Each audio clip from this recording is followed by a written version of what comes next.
오늘 하나님의 말씀의 주제는 내가 동물의 왕국을 아느냐, 이것이 오늘 말씀의 주제입니다. 부족한 종이 신학생들 혹은 다른 사람들과 독서 토론을 했던 적이 있습니다. 지금은 너무 시간이 쫓겨서 잠시 쉬고 있는 중인데, 독서 토론을 하면은요 한 200권을 읽잖아요. 그러면 이제 거의 내 생각도 들어가게 되고 또 생각의 덩어리들을 배우게 됩니다. 그러면 거의 그 가이드된 200권 안에 거의 모든 책들이 들어가요. 그러니까 생각하는 법을 길러지게 됩니다. 그러니까 리더가 되기 위해서는요 반드시 책을 읽어야 됩니다. 헉슬리가 지은 신세계라는 그런 미래를 예언한 유명한 책이 있습니다. 거기서 지도자들이요, 그걸 세상을 지배하는 사람들이 사람들에게 두 가지의 책을 보여주질 않아요. 하나는 성경이고 또 하나는 인문학 책이었습니다. 이거 읽지 말고 이거 읽으면 리더가 되는 거예요. 지도자가 되는 거거든요. 그러니까 그거 읽지 말고 너는 따라 시키는 대로 해라. 사람들을 지배하기 위해 두 가지의 책을 안 줬어요. 다시 말하지만 성경과 인문학 책입니다. 리더는 풍부한 지식, 그리고 전체를 보는 빅픽처, 그리고 인문학적 지식 가운데 그런 리더의 자격을 키울 수가 있습니다. 그래서 독서 토론을 할 때요, 제일 먼저 내세우는 책이 뭐냐면 이문열의 시인이라는 책입니다. 항상 그것부터 시작합니다. 첫째, 재밌어요. 그리고 통쾌하고 마음이 싸해지는 감동이 와요. 그런데 큰 생각이 들게 하는 게 이문열의 시인입니다. 그 이문열의 시인 중에 참 좋아하는 구절이 거기 나오는데 제가 한번 읽어드리겠습니다. 꽃이 임금을 위해 피고 새가 스승의 은혜를 기려 울던가, 구름이 다스리는 자의 잘못에 따라 일고 비가 다스림을 받는 자의 원망에 따라 내리던가, 노을이 의를 위하여 곱고 달이 예를 위하여 밝던가, 꽃지는 봄날의 쓸쓸함이 오직 나라 위한 근심에서이고 잎지는 가을날의 서글픔은 오직 어버이를 애통히 여김에서인가. 참 잘 써요. 이문열 씨는 동양의 문체와 서양의 문체를 넘나들면서 정말 잘 씁니다. 이렇게 가슴에 와닿는 말. 또 하나의 대목을 보겠습니다. 안관복 씨가 지은 철학자의 설득법에 나오는 글인데 이런 구절이 나옵니다. 조선의 선비들은 거미를 아주 싫어했다. 거미는 자기 뱃속에 알을 낳는다. 깨어난 새끼들은 어미를 파먹고 자라다가 세상으로 나온다. 효가 으뜸 덕목이었던 선비들에게 어미를 잡아먹는 거미의 습성은 여간 끔찍한 것이 아니었다. 그래서 보는 족속 거미줄을 거두어냈다고 한다. 사마귀 앙컷은 짝짓기가 끝나자마자 지아비를 씹어먹는다. 이런 모습을 보고 욕해봤자 아무 소용이 없다. 거미도 사마귀도 돼지도 타고난 본성에 따라 살아갈 뿐이니까. 자연을 도덕의 잣대로 보는 순간 인간은 애꿎은 생명들만 위기로 몰아넣는다. 쉽게 설명해 볼까요? 꽃은 꽃일 뿐이고요, 새는 새일 뿐이고 노을은 노을일 뿐입니다. 그리고 거미는 거미일 뿐입니다. 꽃이 피고 지는 거는 임금의 덕을 기르면서 피고 임금이 슬퍼하니까 지는 게 아니라는 것이죠. 새가 스승의 은혜를 기려서 우는 것이 아니에요. 그냥 우는 겁니다. 그냥 노래하는 거고요. 구름이 다스리는 자가 잘못하면 일어나서 그리고 비가 내리는 것이 눈물이냐, 그건 네 생각이라는 거예요. 노을도 그렇지 않다는 거예요. 여러분, 자연은 참 무심합니다. 내가 아무리 고통스러워도 자연은 정말 철저하게 무심하게 나를 대하고 있고 나의 고통을 해석하지도 않습니다. 그래서 자연을 보면 굉장히 허탈하기도 합니다. 제가 이 이야기를 제 아내한테 말했더니 김현주 사모가 그래서 자연 속에서 위로를 받는 거래요. 제가 그래서 또 하나의 깨우침을 얻었습니다. 자연이 무심을 해요. 그래서 위로를 받는데요. 자연이 내 아픔에 일일이 다 대응해 준다면, 내가 기뻐한다고 대응해 주고 내가 슬퍼한다고 1대1로 상관계수가 1이듯이 나에게 대응해 준다면 너무 괴로울 거래요. 너무 힘들 거래요. 근데 자연은 내 슬픔과 아픔에 아무 상관없어요. 그냥 무심할 뿐이에요. 더 쉽게 이야기할까요? 나의 세계와 달라요. 나는 자연을 이렇게 해석하고 싶은데 자연은 그렇지가 않다라는 것이죠. 여러분, 이 아이러니, 하나님이 오늘 욥에게 그 얘기를 하는 거예요. 네가 자연을 봤니? 특히 자연 중에서 동물의 왕국을 보았니? 그 동물의 왕국이 갖고 있는 네가 다스릴 수 없는 야생성, 그리고 네가 생각의 범위에 들어가 있지 않는 그들의 생존 능력, 그들의 자유, 그걸 아느냐, 이렇게 말하고 있습니다. 욥기는 광물학, 해양학, 기상학, 천문학 등에 대해서 매우 풍부한 지식이 나오고 있거든요. 그래서 창조과학회 그 멤버들이 제일 좋아하는 성경 구절, 인용하는 구절이 욥기예요. 욥기에 이 모든 것들이 많이 나와 있어요. 욥기 28장 15에서 19절까지가 욥기의 보석 목록이라고 한다면 오늘 본문은 욥기의 동물 목록입니다. 하나님이 고통스러운 욥에게 왜 이 말을 하였을까? 첫째는 동물의 왕국을 보고 겸손하라고 말하는 것입니다. 자, 지금까지 욥은 계속해서 하나님 만나기를 원했습니다. 욥기 38장에 이르러 드디어 하나님을 만나게 됩니다. 그 전에 욥기 4장에서 31장까지 엘리바스, 빌닷, 소발이라는 세 친구와 더불어 자기의 고난에 대해서 이야기를 합니다. 욥의 결론은 나는 그렇게 큰 잘못이 없는데 이러한 재앙을 내리는 하나님, 공의롭지 못하다라는 주장입니다. 그래서 하나님이 마침내 등장해서 욥에게 하는 말이 욥기 38장에서 41장까지의 말이에요. 두 번에 걸쳐 큰 덩어리로 말합니다. 오늘 본문은 하나님의 발언의 첫 번째의 두 번째 부분이에요. 그런데 하나님께서는 38장에서 41장까지 말하는데 홍수같이 쏟아지는 하나님의 질문을 던지게 돼요. 신구약 성경을 통틀어 가지고요, 하나님이 직접 말씀하시는 가장 긴 구절이 뭐냐? 욥기 38장에서 41장까지입니다. 그러니까 이게 하나님이 직접 말씀하시는 제일 긴 구절이에요. 이 구절들의 특징이 뭔지 아세요? 첫째, 욥이 질문한 내용에 대해 직접적인 대답, 속 시원한 대답은 하나도 없습니다. 욥의 질문에 대해서 완전히 다른 차원으로 말하고 있습니다. 두 번째, 욥의 고난에 대해서 미안하시다는 말씀이 한마디도 없습니다. 세 번째, 4장에 걸쳐서 정확하게 70가지의 질문을 쏟아내는데 이 질문에 욥은 한마디도 대답을 못합니다. 왜냐하면 하나님은 욥이 대답할 수 없는 71가지를 물어봤기 때문에 그래요. 욥은 정말 한마디도 대답할 수 없는 것을 질문을 하게 됩니다. 오늘 구체적으로 보겠습니다. 하나님의 첫 번째의 말씀의 두 번째 부분이라고 했죠. 둘째 부분의 시작은 인간 세계의 호족수로 나타나는 동물 세계의 묘사에 대한 이야기예요. 하나님의 욥에 대한 첫 번째 말씀은 창조 세계, 우주에 펼쳐진 하나님의 위대하심을 말했거든요. 창조의 세계를 말했어요. 그런데 두 번째 부분은 창조 세계 중에 동물의 왕국을 말하고 있는 것입니다. 성경 어느 곳에도요, 욥기 여기처럼 동물의 왕국이 구체적으로 표현되어 있는 것은 없습니다. 총 5가지의 동물들이 소개되는데 전부 다 생태적 특징들에 의해서 묶었습니다. 구체적으로 하나님은 10마리의 동물을 말하고 있는데 사자, 까마귀, 산염소, 들사슴, 들나귀, 들소, 타조, 말, 매, 독수리의 본능과 습성에 대해서 세밀하게 묘사하고 있습니다. 그리고 2마리씩 묶거든요. 그 묶어 있는 것이 이유가 있어요. 그들의 생태적 특징이 있는데 첫째, 사자와 까마귀를 묶어서 얘기합니다. 이들의 특징은 뭐냐면 스스로 먹이를 찾아 사냥하고 생존해가는 능력. 이런 능력은 하나님께로부터 허락이 되었습니다. 야, 네가 안 먹여도 돼. 욥아, 인간아, 네가 안 먹여도 된다. 사자 봐라, 까마귀 봐라. 알아서 다 찾아 먹는다.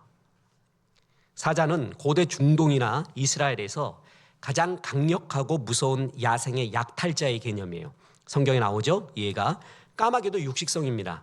자기 스스로 먹이를 죽일 수 없기 때문에 다른 포식자들이 남겨놓은 먹이를 먹음으로써 생존합니다. 이 두 짐승의 특징은 난폭하고 부정한 짐승이에요. 암사자와 까마귀는 인간과 친화 관계에 있지를 않습니다. 사람들에게 혐오스러운 동물이에요. 자, 들어보세요. 우리가 이런 말해요. 사자들이 우리와 아무런 관계가 없어요. 도움도 안 돼요. 다만 무서워요, 사자가. 혐오스럽기도 해요. 우리가 물어볼 겁니다. 하나님, 왜 사자 같은 걸 만드셨어요? 사자 고기도 맛도 없고 사자를 잡아다가 집에서 쓸 수도 없는데 왜 사자를 만들었어요? 이렇게 질문할 수가 있는 거예요. 그죠? 근데 하나님이 말하는 거예요. 사자하고 까마귀는 너하고 상관없다. 네 영역 밖이야. 그런데 네가 보기에는 혐오스럽지. 길들일 수도 없지. 그런데 내가 먹이고 있다. 사람은 항상 자기중심적으로 생각하거든요. 내 중심적으로 사고를 해요. 하나님은 욥의 이 실존적 사고, 내 문제를 중심으로 바라보고 있는 하나님, 내 문제와 아픔을 중심으로 바라보고 있는 세계, 그 세계를 벗어나게 해주는 거예요. 그러면서 등장시킨 인물이, 동물이 바로 사자와 까마귀입니다. 너는 혐오스럽다고 얘기하니? 인간에게 아무런 이익이 되지 않는다고 얘기하니? 난 그렇게 생각 안 해. 나는 내가 만든 아름다운 동물이고 그들에게 본능을 줬고 생존하는 능력을 줬고 내가 부여한 그 능력 속에서 그들은 자유롭게 살고 있다. 네 영역 밖이다. 그 얘기하고 있어요. 나는 전부 내 영역으로 갖고 오고 싶어요. 그죠? 여러분 헬리콥터 엄마 아세요? 드론 엄마. 항상 애 주변에 띄어 있습니다. 애가 어디를 가든 함께 하리라. 그래서 헬리콥터를 띄워놔요? 드론을 띄워요. 그래갖고 애한테 언제나 간섭을 해요. 그것이 약간의 도움이 됩니다. 근데 언제부터 애가 결정적으로 크냐 하면 엄마로부터 벗어날 때입니다. 그리고 자유롭게 사고를 할 때예요. 군대가 그래서 좋습니다. 아마 난생 처음일 거야. 어머님의 곁을 떠난 건 원한 사무친 양구 땅에는 굳은 비만 내린다. 비만 내리면 저는 내복 입고 이걸 불렀습니다.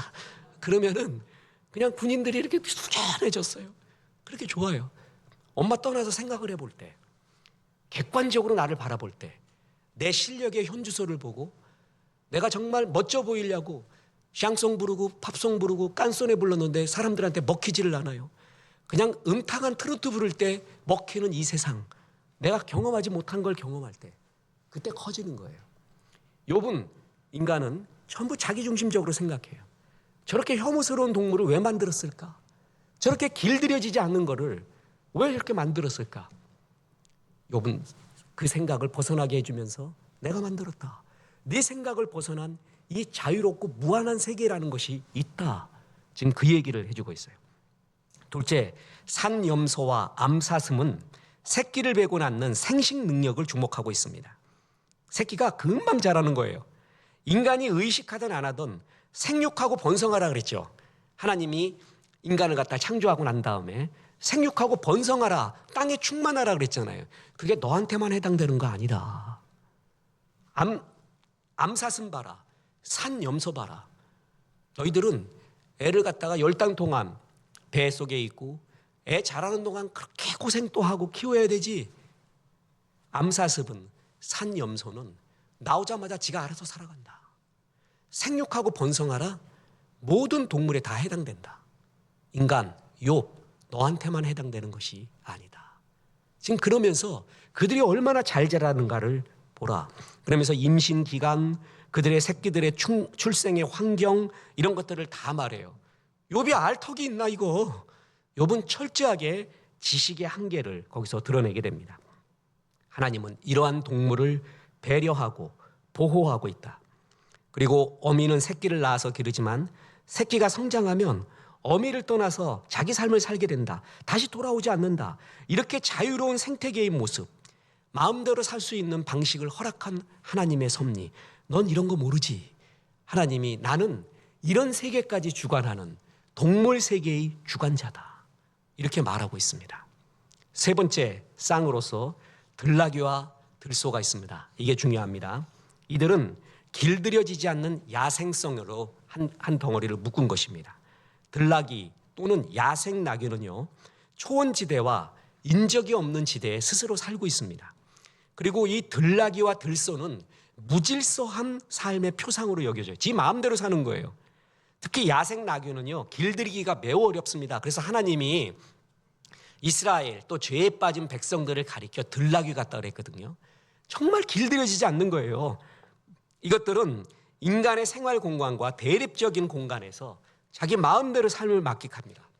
그런데 더 웃긴 거는요, 들나귀는 성읍에서 들려오는 인간사의 잡다한 일들에 대해 초연합니다. 이게 구절이 나오게 돼요. 보세요. 욥기 39장 7절에 이런 구절이 나옵니다. 들나귀는 성읍에서 짓거리는 소리를 비웃나니 나귀치는 사람이 지르는 소리는 그것에 들리지 아니하며. 인간이 슬프다고 소리 지르고 있어요. 인간이 기쁘다고 축제 벌이고 있어요. 들나귀는 웃기고 있네.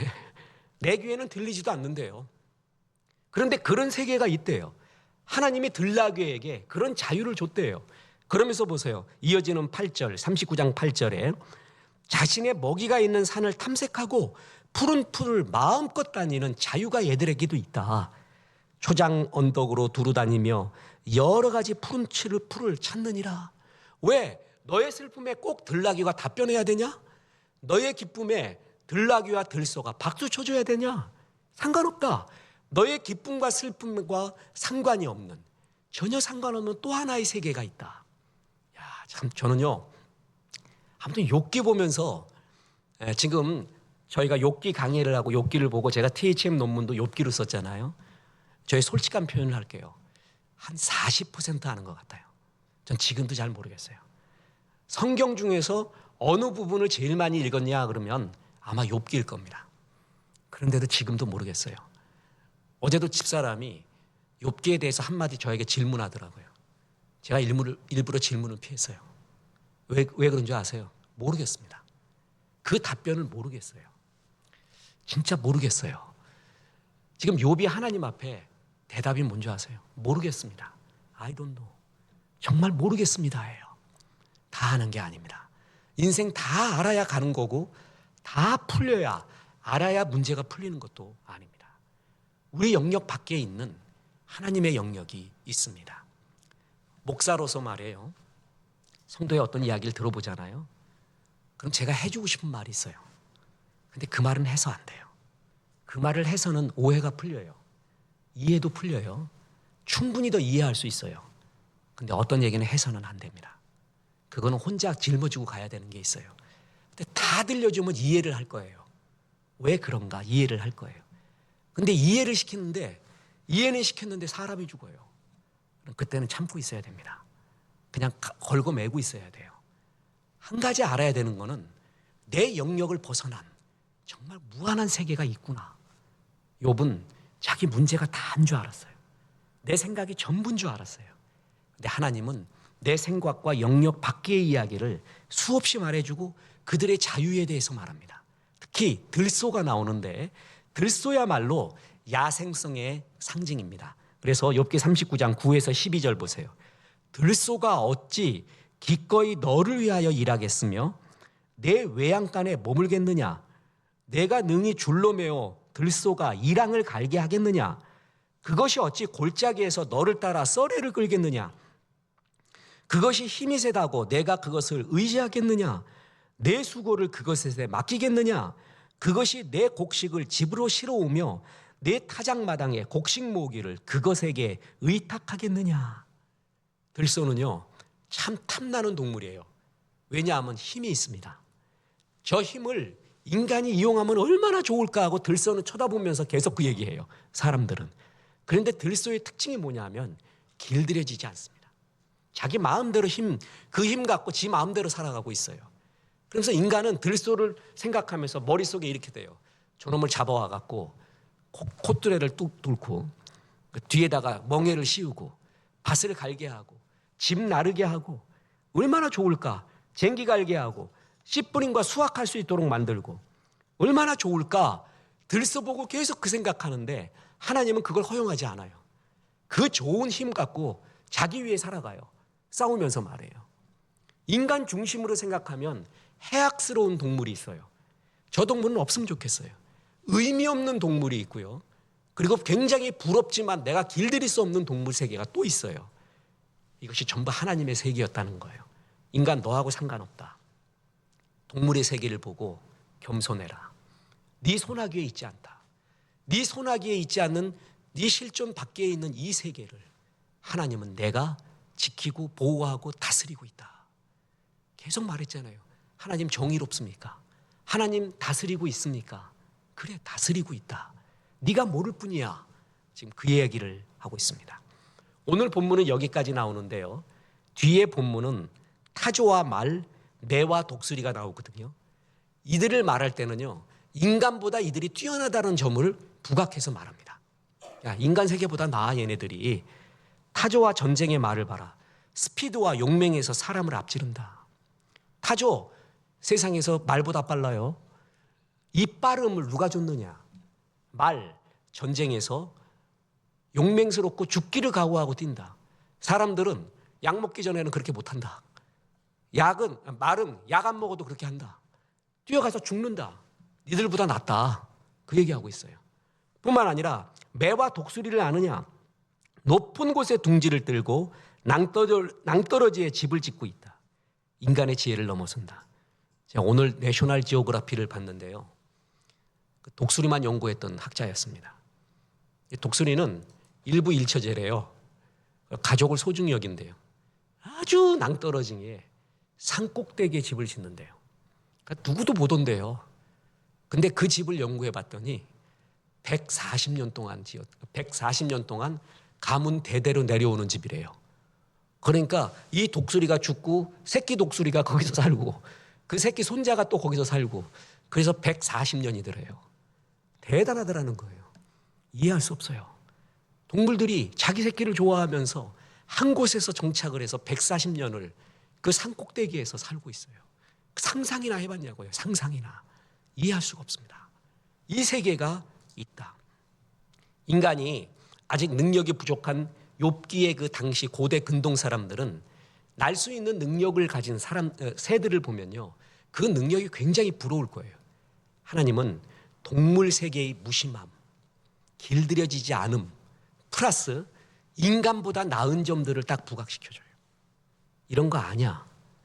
알 수가 있나? 알 수가. 그렇죠?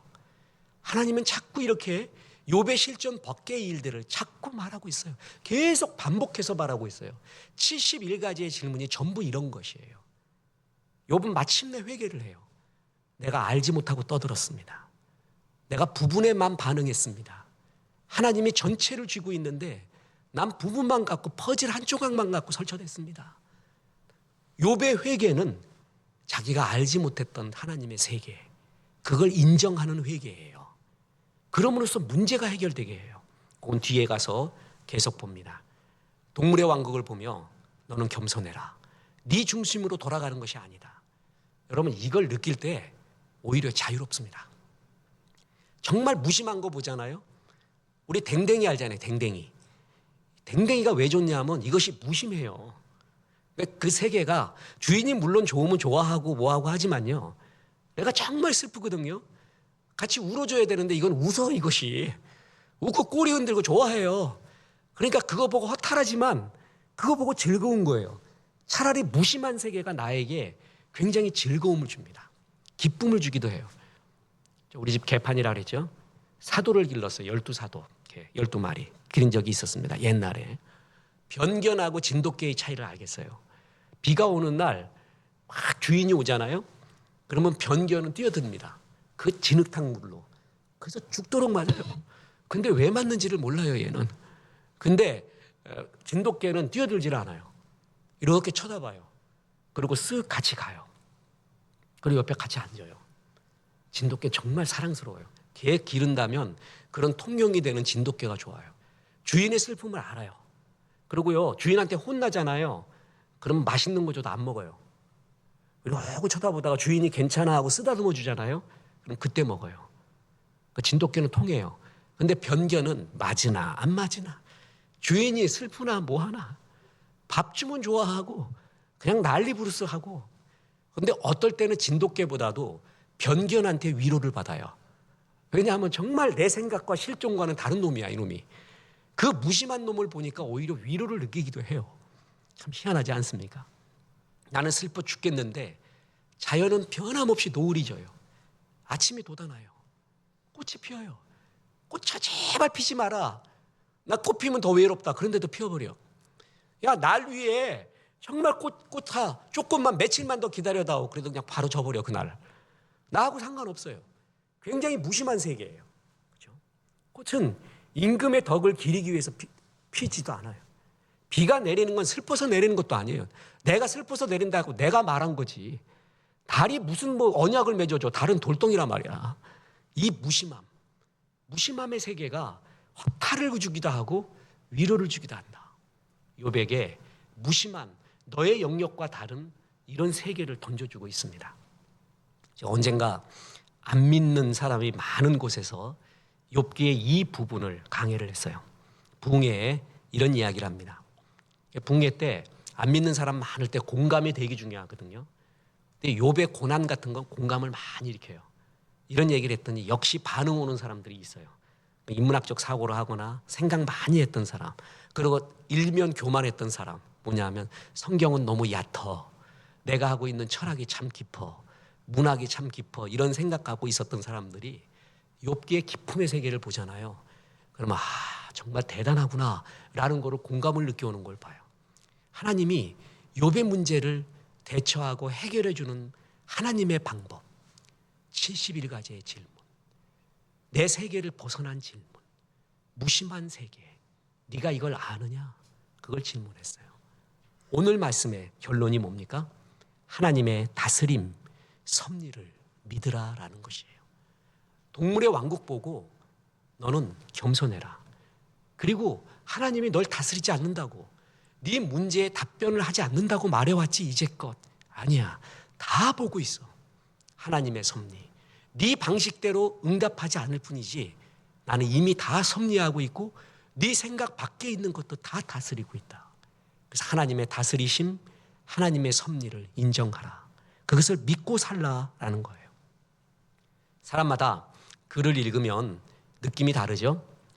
저는 셰익스피어의 햄릿, 거기서 햄릿 그러면 제일 유명한 구절이 뭐냐 그러면 죽느냐 사느냐 그거의 문제로다.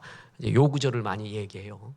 그래서 우유부단형 햄릿 그러는데 햄릿이 결코 우유부단한 사람은 아닙니다. 전체를 보면 어느 평론가가 그렇게 말하면서부터 햄릿이 그렇게 굳어져 버렸어요. 그런데 이제 인문학의 특징이 뭔지 아세요?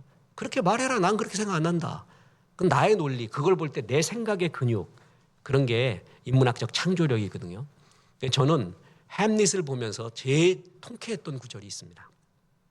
하늘과 땅에는 내 철학이 꿈꾸지 못하는 일이 얼마든지 있을 수 있음을 기억하라. 야, 이 구절이 욥기의 주제예요. 이거 보고 옆에다 적어놨어요. 욥기의 주제. 하늘과 땅에는 네 철학이, 네 생각이 꿈꾸지 못하는 일이 얼마든지 있다. 네 영역 안에 다 갖고 오려고 하지 마라. 너는 그것의 부분일 뿐이다. 이게 욥기의 주제예요. 욥기의 주제. 이렇게 좋을 수가 없습니다. 하나님은 우주 자연의 세계의 신비에 대해서 말한 다음 대표적인 동물 10마리를 언급했습니다. 이 동물들의 습성에 대해 자세히 말씀해요. 당연히 욥의 실종과 능력과 상관없는 일이에요. 이 동물들의 공통점이 뭐예요? 너하고는 상관없고 야생성, 길들여지지 않고 너보다 뛰어난 거, 그런데 자유롭고 능력 있게 살아가고 있는 것. 인간의 실존에 대해 무심합니다. 이에 반해서 하나님은 이 야생 세계까지도 다스리고 있다. 능력을 부여했다. 이렇게 말하고 있습니다. 이렇게 하나님이 동물 세계의 신비를 말씀하시는 두 번째 이유, 하나님의 다스리심, 섭리를 믿으라는 것입니다. 크게 믿으라는 겁니다. 지금 이해가 안 되더라도 주님은 반드시 다스리고 있다는 것입니다. 제리 브리스가 지은 크리스천이 꼭 알아야 될 마음의 죄라는 책이 있습니다. 거기에 이런 구절이 나옵니다. 걱정이 죄라고 하는 데는 두 가지 이유가 있다. 첫째, 걱정은 하나님을 불신하는 것이다. 사랑하는 사람이 나에게 나는 너를 믿지 않아, 나를 사랑하는지도 모르겠고 돌봐줄 것 같지도 않아, 믿을 수 없어 라고 말한다고 가정해보라. 얼마나 모욕적이겠는가. 걱정이 죄가 되는 또 한 가지 이유는 걱정한다는 것 자체가 우리 삶에 대한 하나님의 섭리를 받아들이지 않는 것이기 때문이다. 그래서 걱정은 두 가지의 죄라는 거예요. 죄. 참새와 물새의 대화라는 우화가 있습니다. 어느 날 물새가 참새에게 이렇게 말합니다. 참새야, 저기 아우성치며 근심하고 살아가고 있는 인간들을 봐. 그러자 옆에 있는 참새가 말합니다. 그러게 말이야 물새야, 아마 저들은 우리를 돌보시는 하나님 아버지가 없는 모양이지. 물새와 참새도 하나님 돌보신다는 걸 믿고 있는데 인간은 아마 못 믿나 봐. 이렇게 말하고 있습니다. 하나님은 공중의 새와 들의 백합화까지도 돌보신다고 했습니다. 그러면서 하물며 우리의 필요를 채워주지 않겠느냐. 걱정이 죄인 이유는 하나님을 신뢰하지 못하고 믿지 못하는 데서 나오는 신앙의 형태이기 때문에 그랬습니다. 개나리의 얼굴이 낯빛이 그렇게 고운 거는요, 하늘을 생각하며 걱정하지 않기 때문에 그래요. 개나리, 코스모스하고 다르거든요. 장미하고도 달라요. 자기의 맛, 하나님이 내게 주신 얼굴, 내게 주신 역할, 그걸 그렇게 좋아하는 거예요. 그렇게 기뻐하는 거예요. 어제죠. 전북 지역 작은 교회 목회자 30명 이하 목회자 부부 세미나를 인도하고 왔습니다.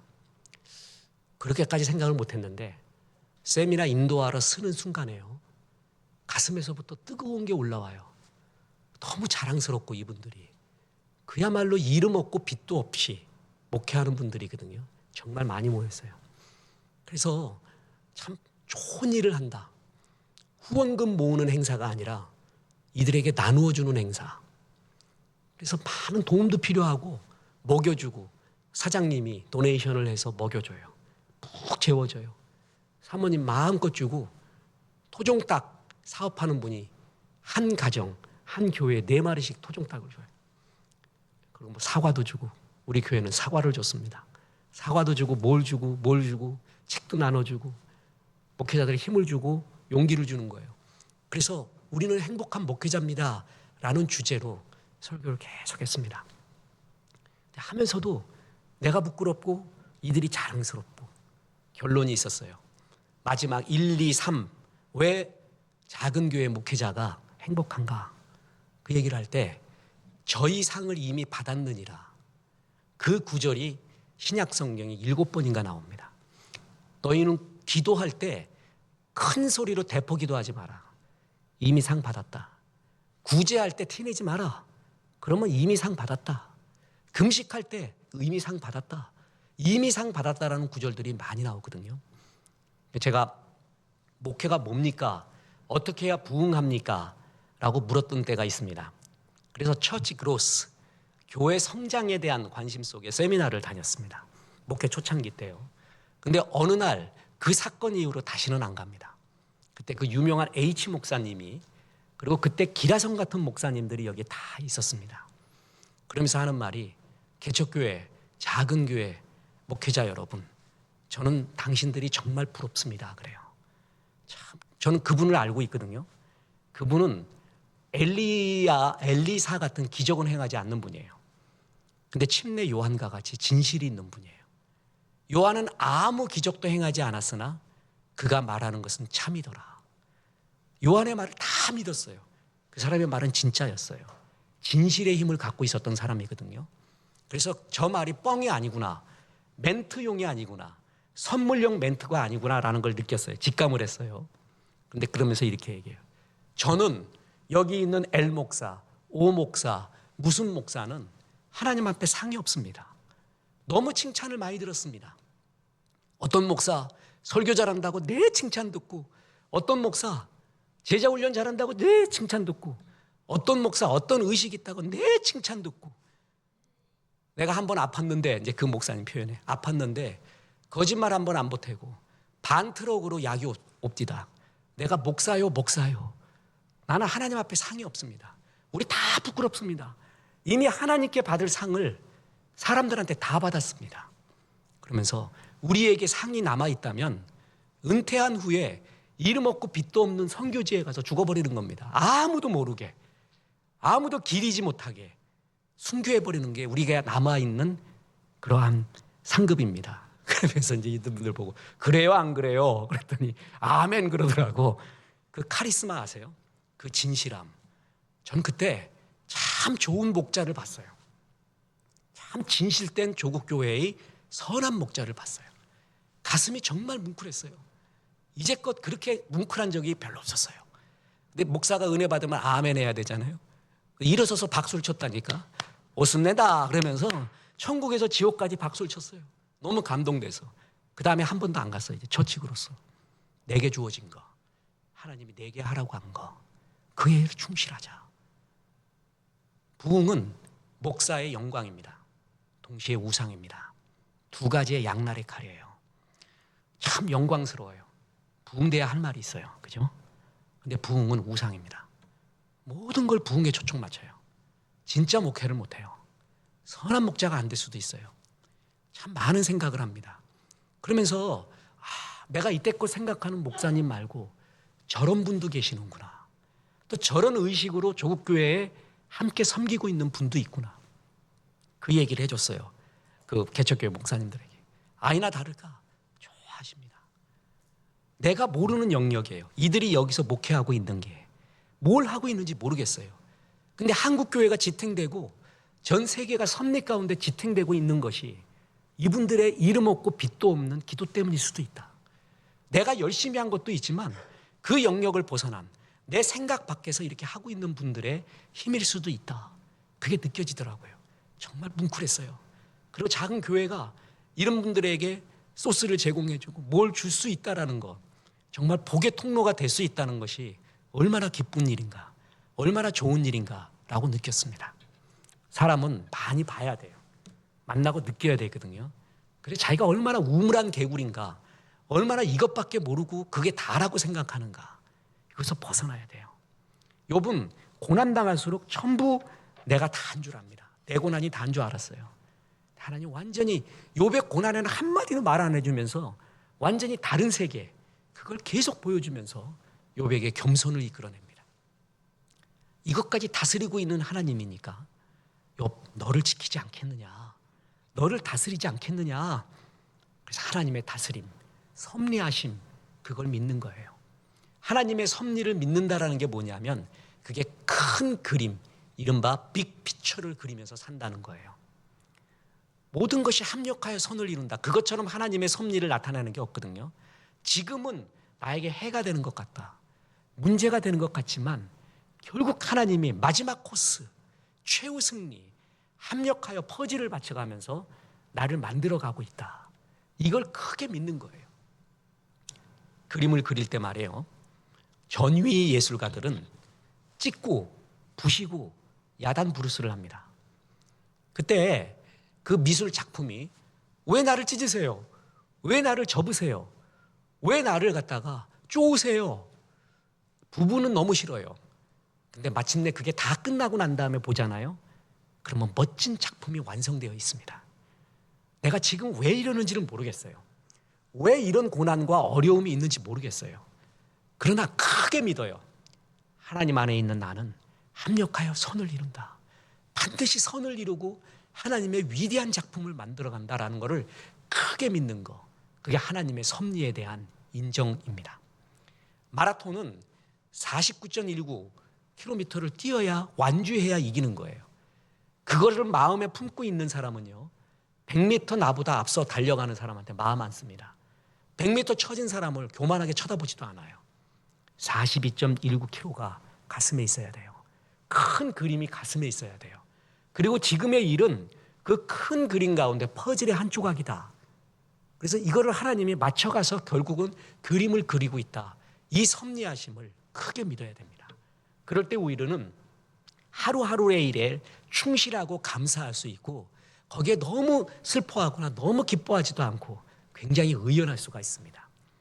성경은 빅피처, 인류의 시작과 마지막을 가르쳐주고 있습니다. 그리고 마지막 후의 일을 가르쳐줍니다. 천재적인 물리학자들이 풀지 못했던 빅뱅 이전의 이야기도 다 들려주고 있습니다.